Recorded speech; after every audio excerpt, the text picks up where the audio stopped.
Welcome to End of Life University on YouTube. Today I'm sharing with you an audio conversation I had with Anne Marie Keppel about her book Death Nesting. And she discusses a lot about ancient death doulas and modern death doulas and some of the skills that they share, but also some of the knowledge that we all need to have in order to become death doulas today. I think you'll really enjoy her book for one thing, but also our conversation. So before you go, be sure to subscribe to this channel so you can get notifications the next time I post an interview. Hello, everyone, and welcome to End of Life University podcast, where we share real talk about life and death. I'm your host, Dr. Karen Wyatt, and thanks for joining me today. Here is episode number 268. And in a little while, I'll be sharing an interview with Anne Marie Keppel about her book, Death Nesting, which will be a really interesting conversation. So be sure and stay tuned for that. And just before that gets started, a couple of announcements. I want to thank the people who reached out and sent me emails and messages about last week's episode on holding all the joys and all the joy and all the sorrow. And if you missed that episode, you might want to go back and listen to episode number 267. It was a really special one. And so I thank those of you who appreciated that. And also thank you to all of you who are supporters on my page at patreon.com, patreon.com/EOLU.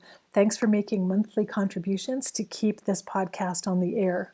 And then just a little quick update. I'm still recording the audiobook for my new book, The Journey from Ego to Soul, How to Transform Your Life When Everything Falls Apart. As soon as I get that finished, I will be releasing the print book, ebook, and the audiobook all at once. Hopefully, fingers crossed that everything goes well. So this book talks about using life's challenges to accelerate your spiritual growth from being ego-driven to being soul-guided.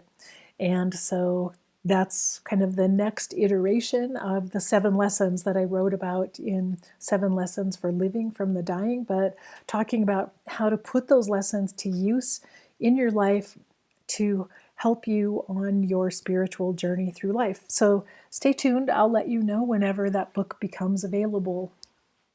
So now we'll move on to the interview with Anne Marie Keppel. Remember to stay tuned afterwards, and I'll come back with a few takeaways and to say goodbye. So here we go.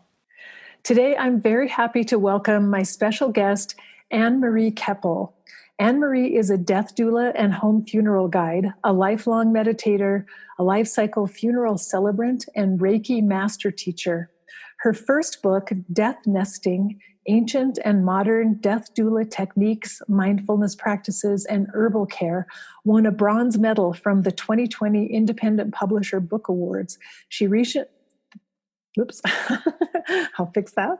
She recently published her second book for teens called The Death of Feyfolk.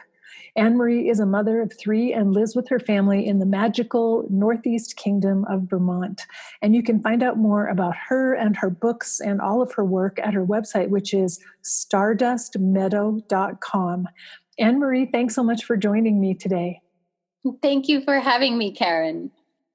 Well, I've had the privilege of reading both of your books and enjoyed them so much. And so I've been really excited to have you on just to have a conversation with you about all the work that you're doing. But I thought we'd start, like I usually start my interviews, by just asking you to tell us a little bit about your story and how you became interested in doing this work. Yes, I love it when people ask me this question because I find that it changes. And I realize that my interest in death and dying actually started when I was much younger. And so I think my first most influential experience was my grandfather coming to live with us when I was 10 years old. He had Alzheimer's. And so I had a close-up experience of what it was like to live with an elderly person, but also the humorous and the scary and the messy parts of being older and having Alzheimer's. My grandfather one time gave me an imaginary something, and he handed it to me and whispered, "Bury this under the apple tree and meet me there at 5 o'clock." And I was 10 years old. And I asked my mom, I was like, "Mom, Grandpa told me to bury this imaginary thing and to meet him at 5 o'clock." And she said, "Oh, no, that's just his mind. His mind is not working like it used to, and he imagines things." And so just that experience of having him in our home, seeing the very messy bathroom situations, and him trying to take swings at my father, and then the sadness of having to bring him to the nursing home eventually, because my parents were up all night caring for him, and yet they worked 2 full-time jobs. And I went to visit my grandfather in the nursing home then. And even after he died, I kept going back to the nursing home. I began volunteering and visiting with the residents and helping to feed them. So really, that was my first experience, which normalized care for the dying and opened up these experiences that were scary and challenging, but also humorous, and how lovingly my family was able to care for him through all of that. So it wasn't until years later that I worked with I found a homeless elderly man on the road, and ended up caring for him. I kind of took him under my wing, and that started a whole trajectory. I mean, that's a story in itself, but after that, I became the director of Meals on Wheels, and I became a licensed nurse assistant, and worked overnight as an overnight nurse in residential care. Then I did death doula training. I became a funeral celebrant, and I worked with a few spiritual teachers and did some different courses on death and dying, and herbal care. I took a beautiful herbal care course with my friend Sandra Lori Lazorchek, who actually is the herbal contributor for the Death Nesting book. And I focused on elder care. So that was the foundation that was built for all of this. And then I thought that I probably should get this information, everything that I had learned, out into the world as fast as possible so that people could start practicing it. I have always been self-conscious that I did not go to college.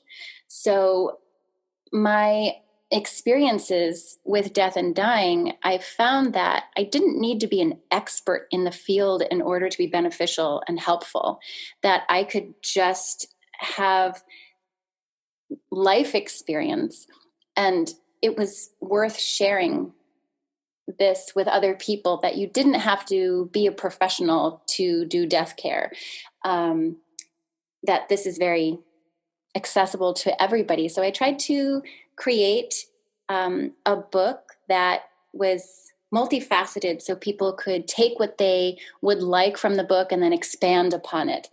And in some ways, it's a little bit like your book, 7 Lessons for Living from Stories from the Dying, and that you just offer these different points of view for people to consider and build into their life now to make their life more rich now, before the end of their days.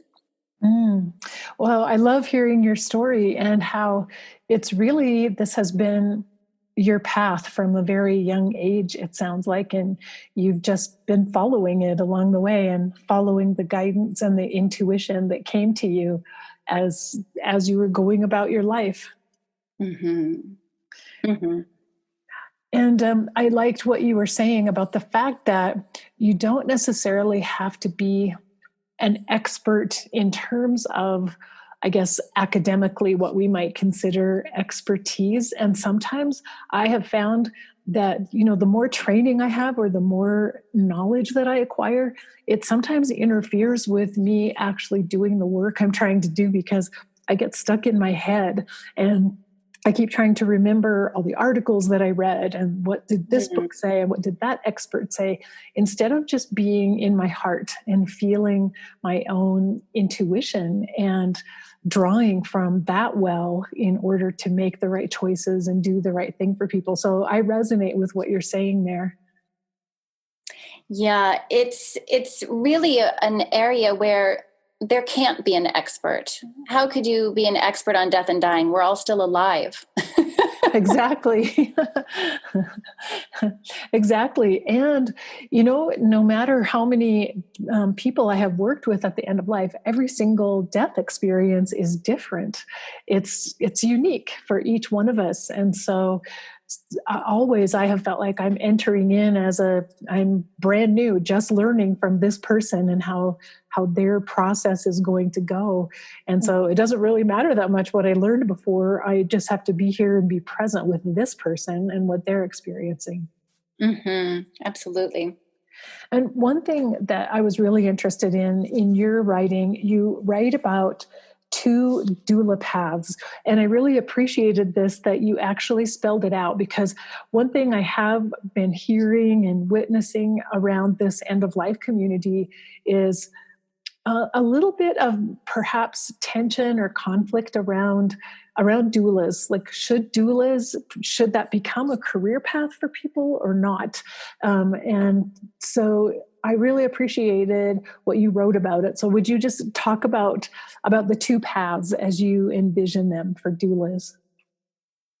Yes. So I called them the ancient death doula and a modern death doula. And I brought about that terminology to kind of bridge the two, um, to help people understand it has the same foundation of care. We all want to care for the dying. And so that's beautiful. This movement is wonderful. The death doula movement is this calling that's echoing across the planet and wanting to make us pay attention to our dying and what's happening to our dead.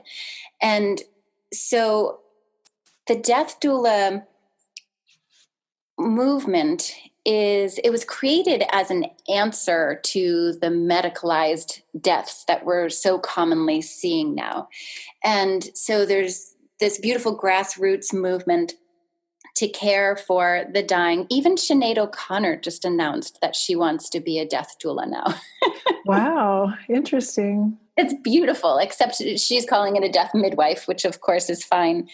Um, so the ancient death doula I define as one who has come across this work organically. Perhaps they cared for somebody who is dying, and that was an experience that really fulfilled them in some ways. Perhaps they had to care for somebody who was dying and it was really traumatic and difficult for them, and yet they still have this experience. So the work of a death doula, of course, is ancient. It belongs to no one and it belongs to everyone. It's care for the end of life, which we all usher it in. We should all be ushering out again. The modern death doula I define as someone who has done some kind of certificate training. They may or may not have helped somebody die in their own lives, but they have done a certificate course and they either want to enhance just their own learning or they would like to go into someone's home or into a facility and help people die there. So both the ancient and modern death doula can both work in their community or they can work in a organized professional environment. So the divide that can sometimes be really heated, unfortunately, is that there are the community death care advocates, and there are the death doula professionals that would like to make the death doula work into a professional training. And I personally am a community death care advocate. However, I've seen firsthand from working with the elderly and as a hospice volunteer that some of these people are dying alone, dying poorly. Facilities are overwhelmed. We just simply cannot keep up with now the older boomer generation that is entering these facilities. So I understand why there is a push and a need for the professional death doula. If the need is to train a whole bunch of people as quickly as possible to get them out there to care for these people who are dying poorly and by themselves, well, the best way to do it is through organized training, through certificates, add a scope of practice. And then when these people go into the facilities, they're trained and you know what it is that you're going to get. So I very much understand that. I'm sure you saw that with your work. Mm-hmm. Now, that said, my heart is in community death care work. And that's because I have a personal aspiration to bring a greater kindness and joy and love and appreciation for life into the community through death care. And I feel like it's something that needs to come organically from your neighbor, from the family, from the community, and not be an outside source that's hired in to come take care of the dying and dead. So I think we need both of them. I just hope in the long term that community death care is the way we care for our dying, and that this becomes something that children understand how to do, teenagers understand how to do, because they've seen it modeled in their home and in their community. One of the problems is that there's not a lot of shining examples of community death care work, because those death doulas are working in their community. They're not on social media, and there are no newspaper articles about them, or they're not advertising in these places. Dr. Cynthia Greenlee wrote a beautiful article in Yes Magazine in October of 2019, and she highlighted 2 beautiful community death care workers. So that's an article that's worth reading. I haven't seen many others like them. And as far as community death care training, Lashana Williams has a program that she does in Washington State. But other than that, my school, which was focused on community death care, was in Canada, and that has since closed because the teacher was upset, I think that's an okay word to use, by her graduating students wanting to then professionalize the death doula work. So it can become heated between these 2 groups, and that's not fun. It doesn't feel good to anyone. And we have to remember that at the core of this, we need to take care of our dying. So I hope that, there's some kind of bridge where we can interweave and find enough kindness to go forward together as death doulas. Yes. I'm so glad that you brought this up to talk about, because from my perspective, coming from the medical profession, I can say that we really are trying to transform the medical profession and how medicine handles death and dying, and even the hold medicine has over death right now. And partly because it was the default, because there weren't other people out there wanting to take care of dying people. So medicine kind of took that over as their job. And we're now trying to change that. But some of it has to change from inside the medical profession. And the best way to get inside is to have certification and scope of practice. Like those credentials are really helpful as we're trying to get medicine to embrace this idea of community death care. If we can start inside the profession, that will help us gradually expand it. So I agree with you. I think it's really important that we have both. We definitely don't want to lose the ancient wisdom of the ancient death doula and the community focus. And as you said, we'd love to be able to go back to that even more in the future. But right now we're kind of in an urgent state here where we have to make some changes quickly. So I think you're right. The more diverse we can be and the more we cover all the bases in the care that we offer, I think the faster we'll be able to help our society evolve. And you're so right.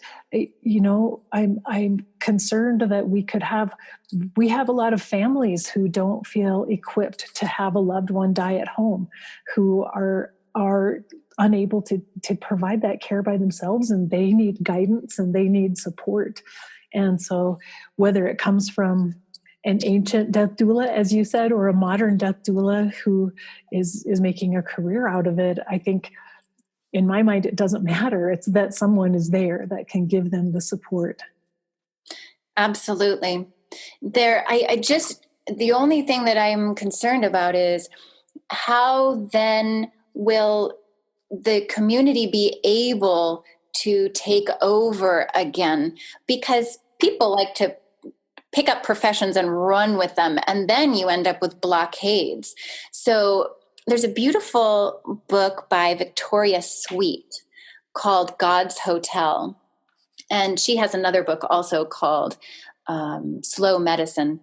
And she talks about the last almshouse in the state of California, and how she, as a medical doctor, used to be able to spend time with her patients, get to know them, implement different works from Hildegard von Bingen, who is a 12th century abbess and philosopher and many other things.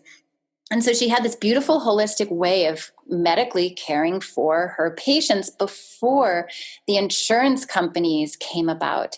And then she found that she was so separated from her patients that she had timed visits with them and she had to get back to her paperwork, and she lost that connection. And then similarly with caring for our dead, there are now a few states in the United States where you can't care for your own dead without hiring a funeral director. And there's not very many states like that, but there are some. And the funeral industry is so highly regulated that there are so many obstacles to caring for our own dead, when that should be something that is quite natural, to bring our dead home and to care for them. So I am hesitant to wonder or to think about what professionalizing death doula work might end up turning into, and if that will create more blockades such as those. And then maybe it does. And then there'll have to be another response to reclaiming death care. Maybe that's just where we're at right now.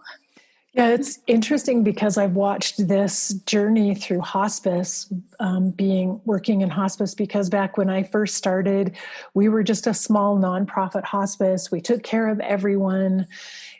We spent lots of time with patients, and over the years, got taken over by a for-profit hospice that suddenly had a corporate mentality and talked about profit and, return on investment and things that we'd never even considered or talked about before in our hospice. And so I saw that entire transformation take place. And now I feel like in some ways, the death doula movement has perhaps been rescuing us from that over businessification of hospice, if I can say, bringing us right back to the roots of caring for the dying. So we've been down this road before, and there have been iterations of this before, but at the same time, we have to keep moving forward with where we are. So I feel like as long as we're able to keep training community doulas, I mean, keep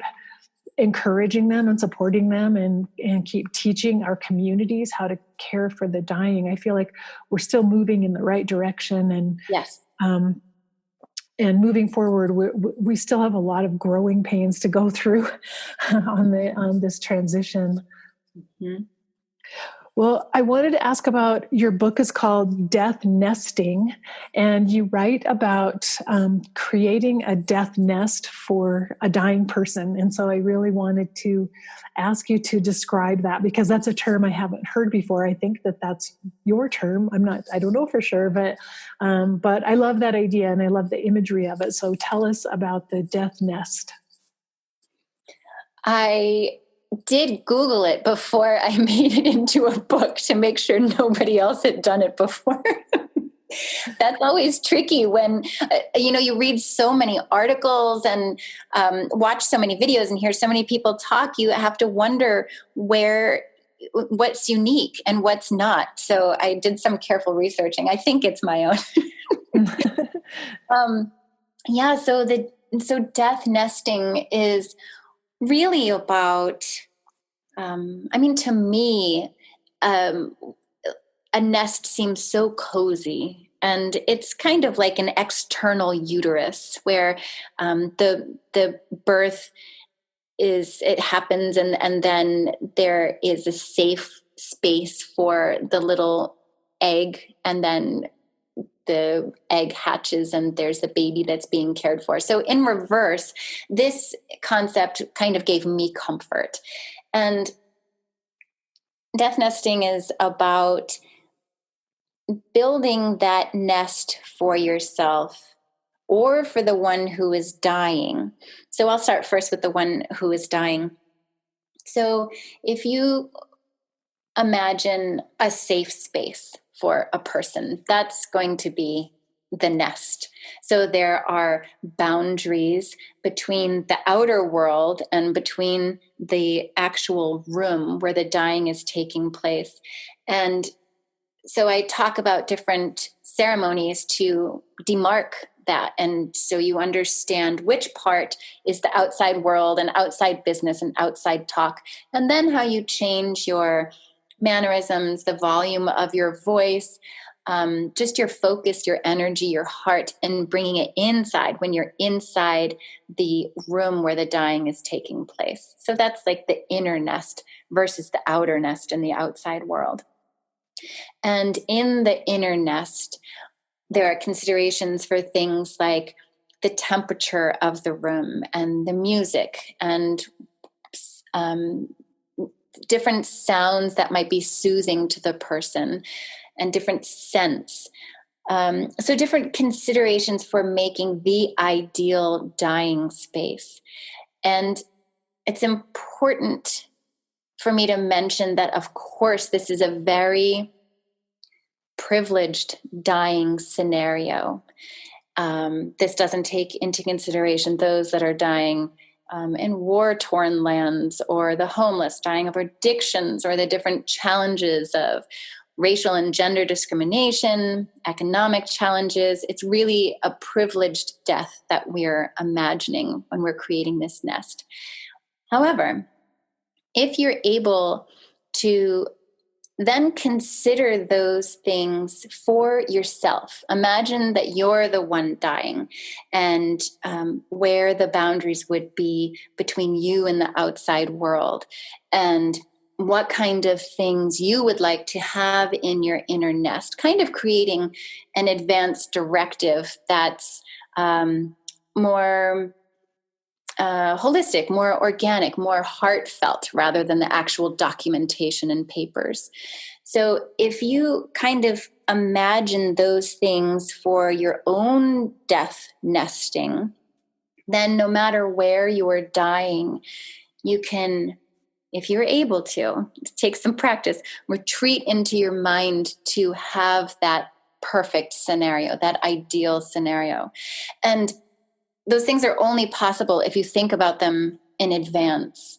So that when your time comes, you're able to recall what it is that you love to smell, you love to hear, you're in your warm bed, your loved ones are around you, or whatever it happens to be. If you've walked through that yourself ahead of time when you're healthy, then you can retreat into your head to have that scenario, even if your death is quite sudden, or even if you are in a hospital dying by yourself because perhaps there's a world pandemic.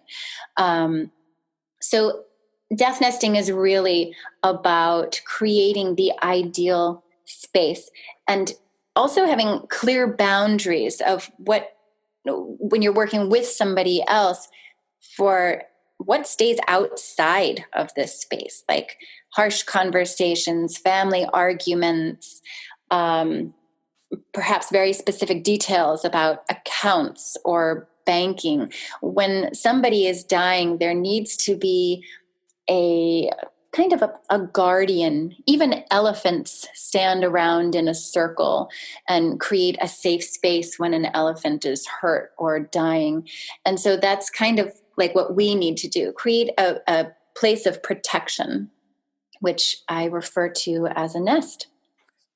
I love this idea so much, and I'm really seeing how useful it could be for the staff in a hospital who now are tending to people who are dying without the support of their loved ones in the hospital. But simply having the idea in mind, I need to create a nest for this patient within this room. How can I do that? And I think I love the concept of it because it's very simple, but it reminds you, how can I make this a somewhat smaller and cozier and more comfortable space for this person where they feel safe? But then also the idea that we ourselves, this could even be part of our meditation practice in a way, is envisioning, I could envision myself in my nest and what's in my nest and how safe I feel when I'm there. And that really makes a lot of sense to me. So I think I just love how original and unique this idea is that you've come up with. Mm-hmm. Yeah, thank you. It was modeled for me one time in an ICU. My father-in-law was dying, and he had a terminal cancer. So this was a slow unfolding. But one of the episodes when he was in the ICU was very active in there, and the nurse just came in, and all she did was draw the curtain around us. And although there was a lot of action in the ICU, somebody had just been brought in who was quite noisy, and it didn't block out the sound. It didn't block out all of the machinery and all of the beeping, but it simply, by drawing the curtain, she created a visual barrier. And I thought to myself, that's death nesting. That's what she's doing. She's creating a little sacred space, a little nest. So true. Yeah, that's a beautiful and simple concept that I hope people listening will take that away with them, because it kind of makes sense as something I wish I had done a better job of when I took care of my mom during her last week of life. And and I kind of felt a need for that, but I wasn't sure how to do it, how to create it in her room where she was lying. But having the word nest in mind, I think that already like brings up ideas of making it a safer space, slightly enclosed. And so yeah, I think that's a really practical tip for people, which is that one of the benefits of your book is that it's just filled with practical information. And so that's why I highly recommend it. I think it's something death doulas should have on the shelf, but any of us who may one day find ourselves caring for a loved one at the end of life, it's just filled with lots and lots of information that can be very helpful. And one thing I really loved is that you incorporated information about using herbs. And I know that was your friend, Sandra, Mm-hmm. who provided that information. But would you just talk a little bit about how you use herbs when you're caring for end-of-life patients? Yeah, absolutely.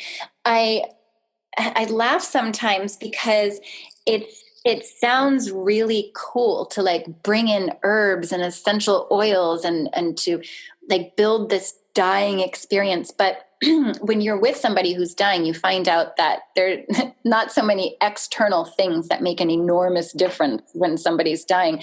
They're doing a lot of internal work. But that said, there's so many beautiful things that can be done if the individual is open to it.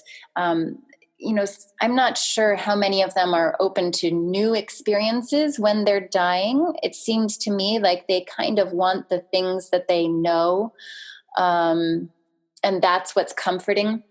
Yet you can get little clues from them, from their friends, or from looking at their dresser, for instance.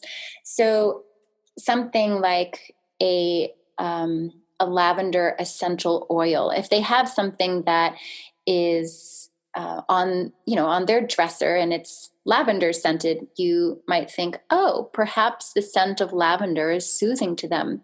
Perhaps a massage oil on the bottom of their feet would feel good.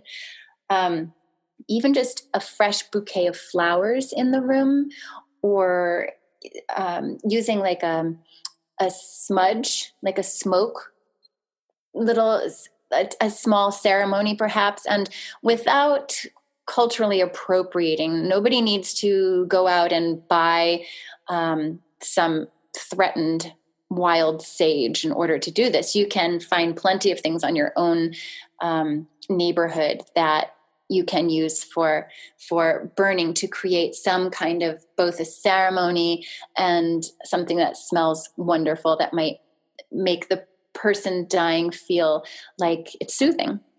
So for instance, I have cedar outside of my door, and that's a beautiful scent that I love, that's local.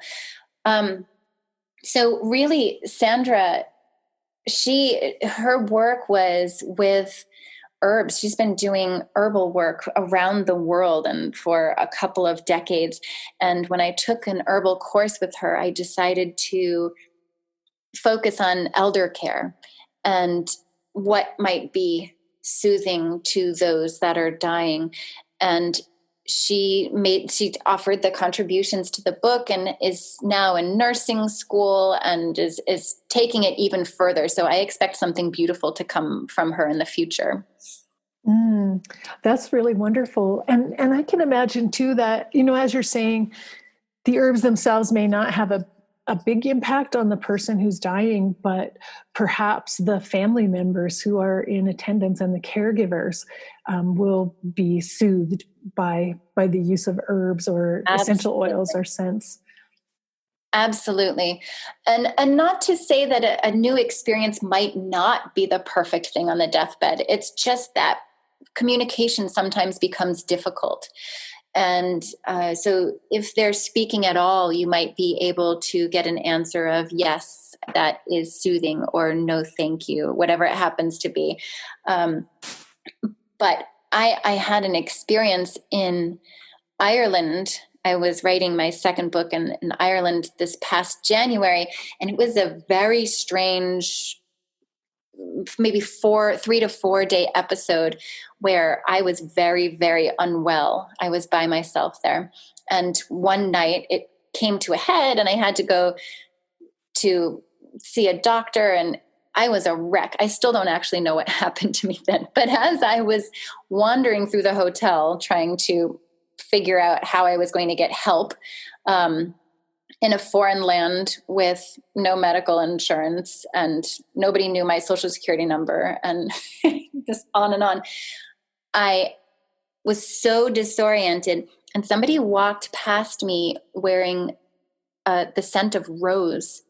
And all of a sudden, my body tingled from top to bottom. And I felt like I had a sudden clarity that swept over me. And I thought, aha, just that scent triggered an awakened calm in me. And that is the power of not only herbs, but of scent in general. It can transport us to a place of calm and beauty. It can also take us down a totally different path, and we can have a very bad memory that's triggered. But finding out those scents that are really soothing to the dying individual in advance can be very helpful when they're on their deathbed.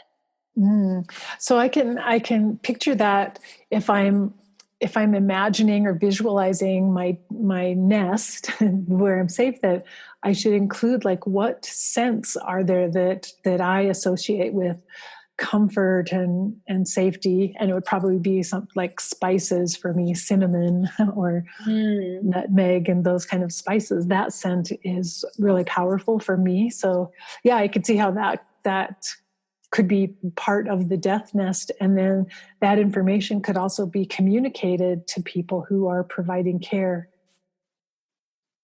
Mm-hmm.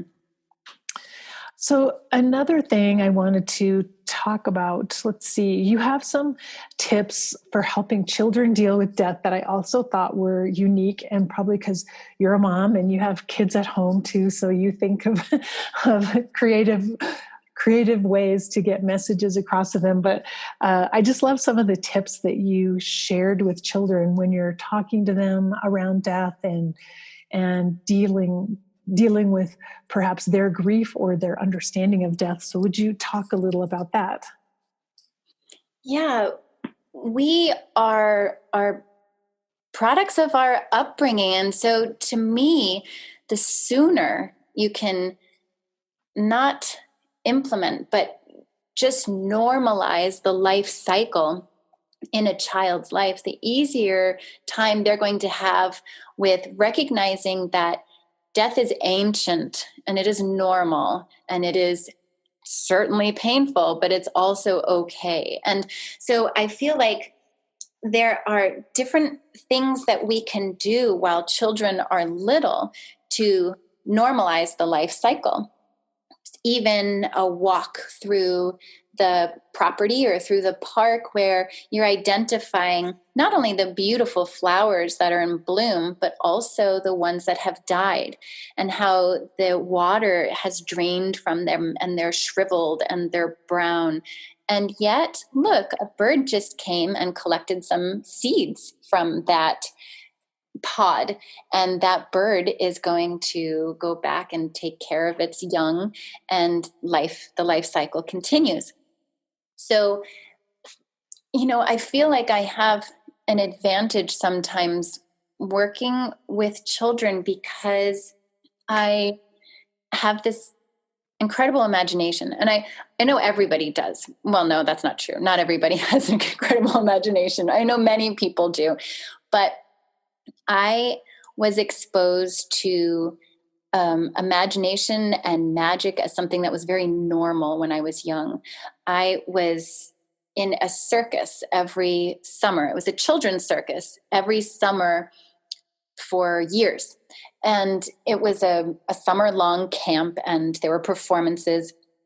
And adults talked about magic as if it was talking about the weather. It was part of the conversation. There was magic we didn't understand, magic that filled our hearts, magic that was hiding in corners, magic that you could demonstrate with a trick.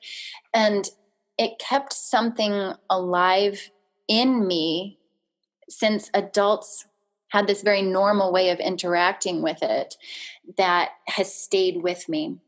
And so I speak with children who are sad about something and try and understand how they think, how they feel, what will be the remedy for that. And not to necessarily make the feeling go away, but just to lessen, to give it some breathing room. And sometimes you can have a discomfort and you could think about it, feel it in your body, and then blow it into a bubble. So maybe you give them a little jar of bubbles and they could blow it into bubble after bubble after bubble, and they can watch it drift away and pop. Or perhaps they have something, perhaps they're a little bit older and they can do the same thing with a bow and arrow, where they can feel the sadness in their body and really channel that into the arrow so that when they draw back and release the arrow, they're sending that sadness or grief far away from them. So I think that these visualization techniques were really born out of my interest and love in the circus. And of course, my father played a role in all of that too. He's worked with children for, I don't know, a half century. He's a school psychologist and neurolinguistic programmer and did hypnotherapy. So I latched on to all of these different things and tried to help children become more comfortable with their sad feelings and be able to talk about them as something normal and look at death as part of life and not separate from life. And I loved one idea that you shared too was using an old telephone that's not connected to anything, but having the telephone as a place where you can talk into it and you can share your feelings, whatever they are, and talk as if there's someone on the other end who's going to listen and accept and absorb everything that you have to say. Absolutely. And the same thing can be done now with, even if the person is deceased, you can still send them emails. Go ahead, hit send them an email. Now that's for older kids, but when my father-in-law died, my daughter, who was 3 years old at the time, she wanted to send a drawing to him on his phone. And so I let her. I said, he's dead, right? You remember that? And she said, yes, but I still want to send this to him. And I said, okay. Oh, that's really sweet. Well, drawing from that, your work with children and teens, I noticed on your website that you've created a workshop on death doula training for teens. And that seems very unique to me. I haven't seen anyone else offering teaching like this for teenagers. And so that I'm really excited about that idea. And I wanted to ask you what that training consists of and how you came up with it. Just tell us everything about it. Yeah, I love our teenagers, and I can say that with confidence. Not that some of them aren't pieces of work, but that's okay. They're supposed to be. I have, let's see, I have 3 children. So my oldest is 23, and then my daughter is 19, and my youngest is 5. And I've been working with ages 9 to teenager for many years at a Buddhist meditation camp. It's a week-long overnight camp for families. And I've been working with teenagers for a long time, and I'm watching them, how they're working within our world now as a teenager. And they're incredible. They are smart. They are fast. They are emotionally capable of so much more than we're giving them credit for. Now, not to say that every teenager is equipped to be a death doula, nor does every teenager want to be, but they have that potential. I feel like our children have evolved way past us, and we're the ones that actually need to catch up with them to teach them properly. And I think a lot of the challenges that they may get into are simply because we don't know how to raise them yet. We don't know how to raise these evolved beings that have potential to care for more than themselves, to care for each other, to care for us.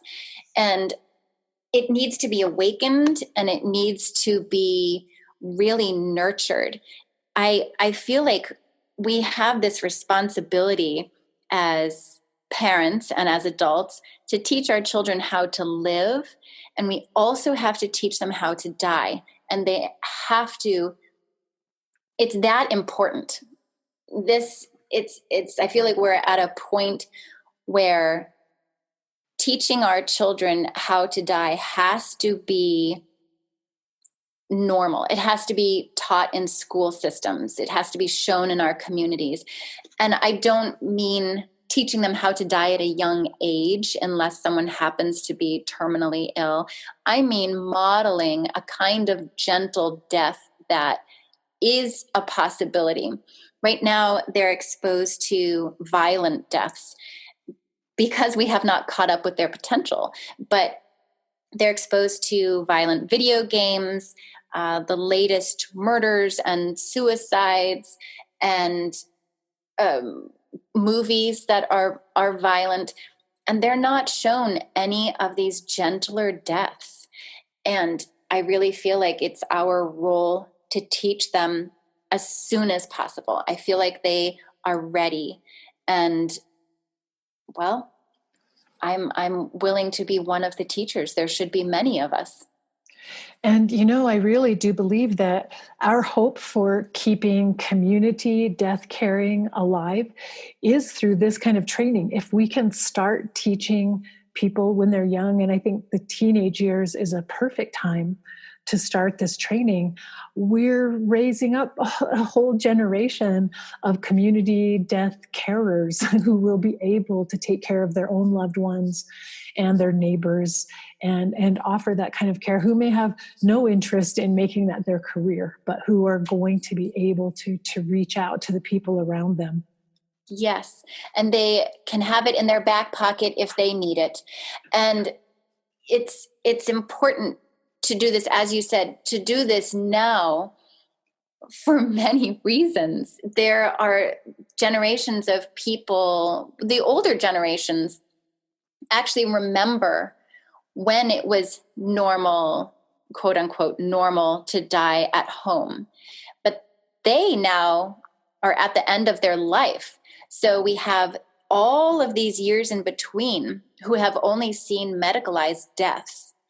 And now I'm afraid with the pandemic, those that could have died at home, or family members that could have been allowed into the nursing home or the facility to care for their dying parent, that has been shut off because of COVID. And so these deaths, which I know it can seem like calling those a gentle death if it is caused by COVID-19, it seems maybe harsh, but let's consider the 90-year-old who is probably, they are going to die of something. So they died of this. But now the children didn't get to go in to say goodbye to grandma. The grandchildren didn't get to go in to say goodbye to grandma. And so that was one more gentle death that they did not get to see.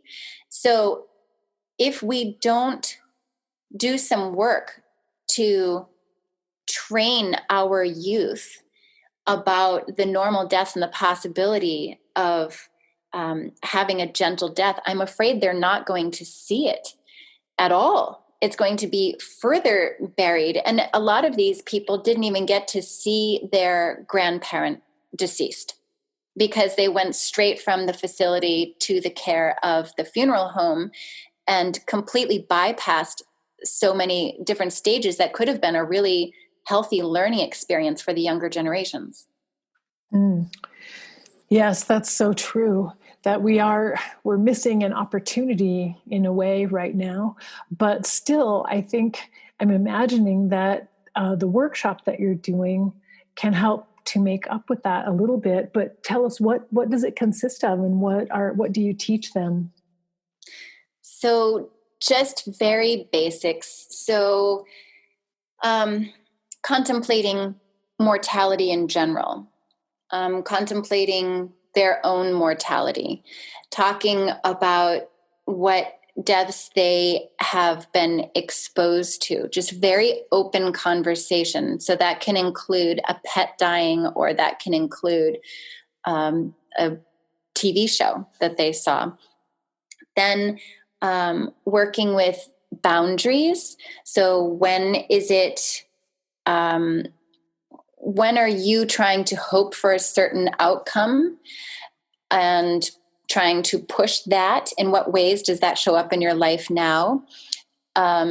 In what ways do you need to draw boundaries for your own self-care? So just boundary work in general. What feels good? What doesn't feel good for you? And what might that feel like for somebody else that you are working with or caring for? Then also some of the end of life challenges that happen with individuals. So it could be economic challenges, gender and racial discrimination challenges, just insurance that becomes an obstacle. So what are some of the things that the greater world plays in each individual's dying experience? And then also different kinds of disposition. What can be done with a body? Because those are things that they should have a say in and just simply know about. And all of these conversations, by the way, is intended to help them live life more fully and to not be afraid to talk about death so that it doesn't feel like such taboo. I feel like some of our teenagers are so distanced from real substantial, like real meaningful, vulnerable conversations, that those are not okay to have. And they feel disconnected and lost. And I feel like that sometimes brings about suicide. So the course is not just to help them help others who are dying. It's to help them feel value in their own life. Wow, that's really beautiful and powerful. And I'm wondering, what kind of response have you had so far to the workshop? A lot of adults, I just barely put it out there, and a lot of adults are very excited about it, but that's because it hasn't hit the teenage avenues yet. I just made my very first TikTok. Oh. because I know how to speak to a group of adults. I know how to talk to people my age, but now finding the teenagers is the key. And I know that they're out there, and eventually this will take hold. I think it's a beautiful offering. I think that it's going to be very rich, but you have to find the teenagers where they are, and it's not on Facebook. That's so true. So true. And so this is an online course that you're teaching, or I assume that, so it's It is open to anyone and anyone anywhere who could join in online. Yes, typically my first choice is to always have people in person, to make eye contact, to really get to know the being. The retreats that I have done with teenagers before have all been in person, but of course online there are benefits that somebody can be in a different time zone and still join, so it'll be okay. Yeah, definitely. And so this training is coming up, right? When is it going to be held? This one is at the end of November during November break. It's the 22nd to the 29th. And there'll be another one in the springtime too. So that's perfect. So when the kids will be out of school. Mm-hmm. So yeah, I just wanted to help you let people know about that, because there might be listeners out there who have exactly the teenager in mind who would be perfect for this, who would really enjoy it. So I feel excited about it. I think there's so much potential here. And so I'm happy to help spread the word about it. Although I'm sure no teenagers are listening to my podcast either, but hopefully their teachers or parents or other loved ones are listening and can spread the word for us. That's right. And that's why it takes a community. It takes everybody. Yeah, that's so true. Yeah, we all just have to spread each other's messages as far and wide as we can, and trust that it will get to the right ears that need to hear about it. Mm-hmm. So we're getting close to the end, but I wanted to ask you about, I know you have a section in the book on moving with grief. And I really like that idea as well. I really like the idea of viewing grief in a way as a moving process, not something that's stagnant or stationary, but moving with grief. And so could you just share a few of your thoughts and suggestions around that? Yeah, absolutely. I did not come up with the term moving with grief, but I have heard many others talk about it, and that there's nothing to get over in a period of time. There's nothing to get over in general. So this is how you incorporate these new feelings of loss and sadness into your life, and how you move with it, and the different elements that you can bring in to care for yourself and to nurture your heart back to a place that feels like it's going to be okay. So I tried to work with always the elements, everything from nature that could possibly be of assistance. So, having a conversation with a tree, digging your hands into the soil, looking up at the stars, and allowing your just free imagination and dreams to just drift in and out of the stars. You have some beautiful ideas in your book about view from the garden. And just, we have to try and find ways that we soothe ourselves and make note of them before we are in a state of grief. Because when we're so sad, we freeze up. And you lose your imagination, and you don't necessarily know what to do. You don't want to do anything. But if you have made note ahead of time of some of the things that feel good to you, it might be helpful when you are feeling deep sadness.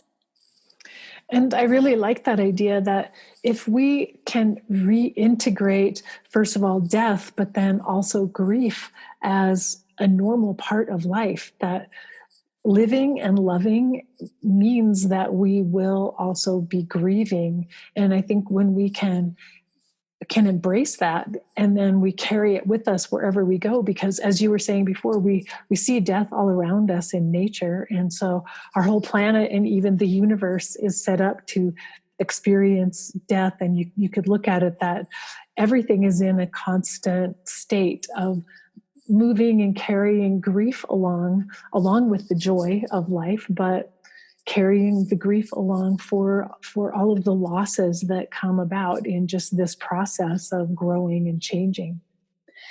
Absolutely. One of the most powerful bits of learning that I have incorporated into my life came from my trip to Ireland. And I've been there a couple of times now, but the Irish wake is really one of the last places on earth that the funeral is so incorporated into everyone's lives.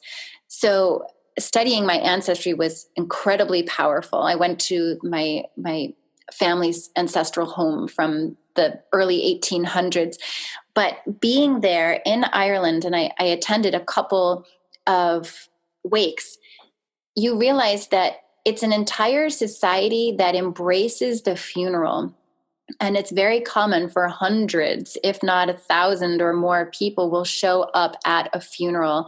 And it's kind of a place where it's where everybody meets. And we just don't have that here. In fact, across the world, the funeral is being diminished in a lot of ways, where you can drive by now to pay your respects when somebody dies. And it's missing. So, yeah, having a space where grieving is allowed in society is incredibly sacred. And I think we could learn a lot actually from some of the northern places in Ireland, where they still have these long, sometimes days long wakes and funerals. Mm.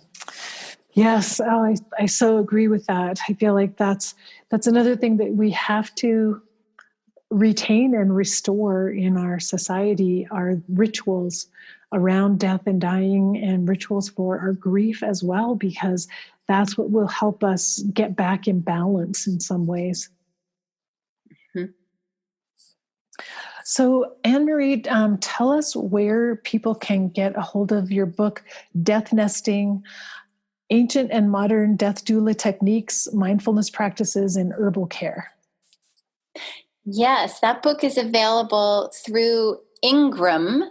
So booksellers and libraries and schools could find it through the distributor Ingram, and it's also available on Amazon.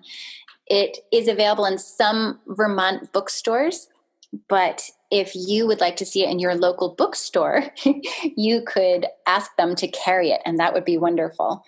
And then my recent book, which is for preteens and young teenagers, which is The Death of Fae Folk, that is available right now only through Amazon, but it will be available through other distributors in December.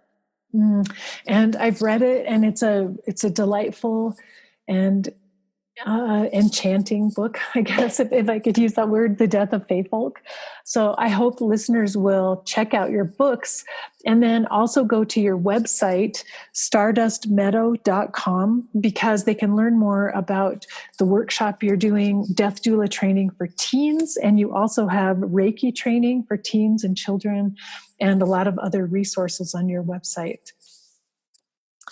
So, Anne Marie, thanks so much for joining me today. It's really been delightful to talk with you. Thank you. It's been wonderful to speak with you, Karen. Really an honor. Well, I'm excited. I hope that your books do very well, and excited to see what you imagine and create next in the world. Thank you very much. All right. I hope you enjoyed my interview with Anne Marie. I really appreciated the discussion about some of the conflict between community-focused death care providers and those who are working towards certification and professionalization of the death doula trade. And I think it's really important that we keep having these discussions. My feeling, again, is that we need all hands on deck. We need everyone out there who can assist in any way with caring for the dying, and no matter how it's done. That's my feeling. And if you look at medicine, there are all kinds of healers out there in the world. Some are professionals, some practice alternative medicine, some are volunteers who work in various fields. And so it's my belief that we need the whole spectrum of people willing to work with those at the end of life. So I'm supportive of all of it. And hopefully that some of the conflicts that are arising between two different factions, I'm hoping we can transcend those and rise above that, because it will be much more helpful to the movement if everyone comes together and begins to work together and just has respect for one another. We're all different. We all operate in different ways. So ideally, that's what I would like to see. And I was appreciative of that discussion with Anne Marie. Also, I'm excited about her idea of death doula training for teens. I think this has so much promise, and I think it's really important that we start with teenagers talking about death and dying and giving them the skills that they will need throughout the rest of their lives. So I'm very excited about that workshop. And you can go to the show notes for this episode, which you will find at eolupodcast.com. And this is episode 268. You'll find links to that workshop, Anne Marie's book, and some of the other resources she mentioned, a Yes Magazine article, and a couple of books, and a community death care training that's available. So you'll find all of that if you go to the show notes, again, eolupodcast.com. So thanks for joining me today here in this episode. I'll be back next Monday with a new episode. Every Monday, I'm here for you. And if you like this content and you know someone else who might enjoy it, be sure to pass on the word and share this episode with them. Also, leave a review for the podcast on Apple Podcasts, Google, Stitcher, wherever you happen to be listening, because that's also really helpful in terms of improving the ranking of the podcast so that people searching for this content can find it. So until next week, remember, we're here for love. So face your fear, be ready for whatever comes next, and love each and every moment of this wild and precious life. Bye-bye.